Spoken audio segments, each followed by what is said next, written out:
When we move with the Panthers, trust me, when you see me move, I'm moving in violence. Now stop clapping, stop clapping, stop clapping, because most of y'all folks ain't involved. Real talk. We're tired of walking around here asking y'all to help us. No more asking. We need action. You better fucking take action. I don't give a fuck whether you knock them over, whether you run up on them, whatever you do.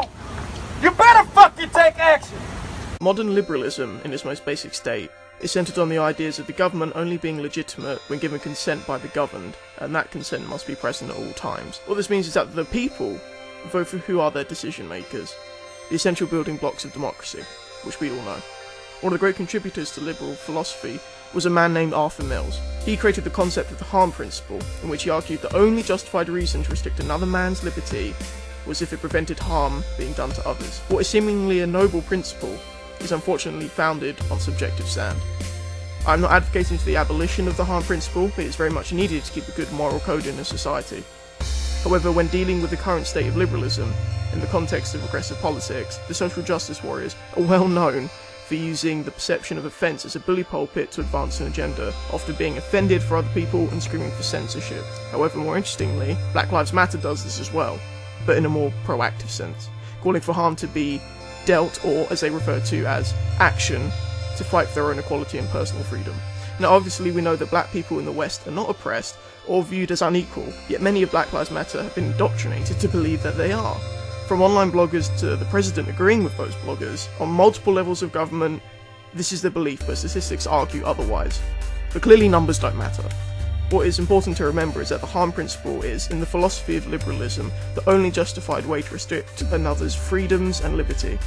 Black Lives Matter believe harm is being done to them unjustly, however they are fighting fire with fire. They believe harm is being done to them, so they retort with the Dallas shootings, Baton Rouge shootings, both in which cops were killed, innocent policemen. Then there were instances of dropping concrete blocks on policemen's heads. Some policemen had spinal injuries. They block off roads, they're damaging their local economy, physically by rioting and economically by closing off roads so people can't get to work. From this, they are clearly causing harm, or what they call action, to limit others' freedoms and liberty.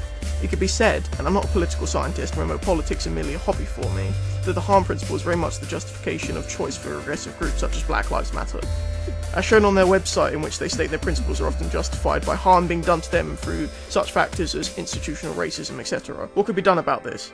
In my opinion, an objective, legal criteria as to what constitutes as harm, split into categories of economic harm, physical harm, etc.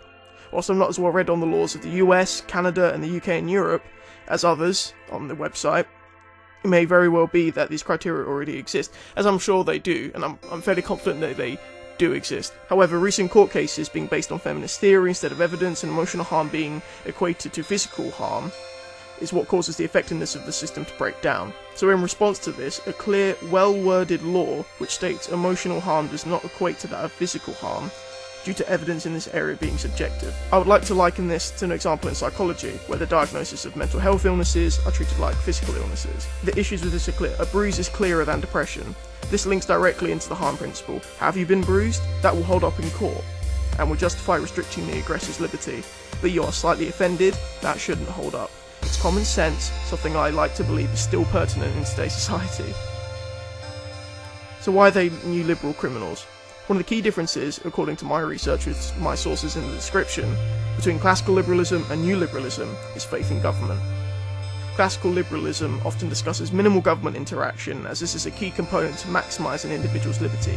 However, what we see with Black Lives Matter is that they protest having the police patrol their neighbourhoods, yet they want the government to employ their demands. We need to abolish the police. Their whole agenda is based on having the government have greater involvement, which somehow they believe would create a greater sense of equality and improve their freedom and liberty.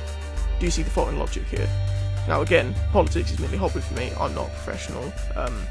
I don't see my word as particularly valid or legitimate, but it seems that that history proves the more a government gets involved in people's liberty and freedom, the less they have. It doesn't enhance it. Something to keep in mind.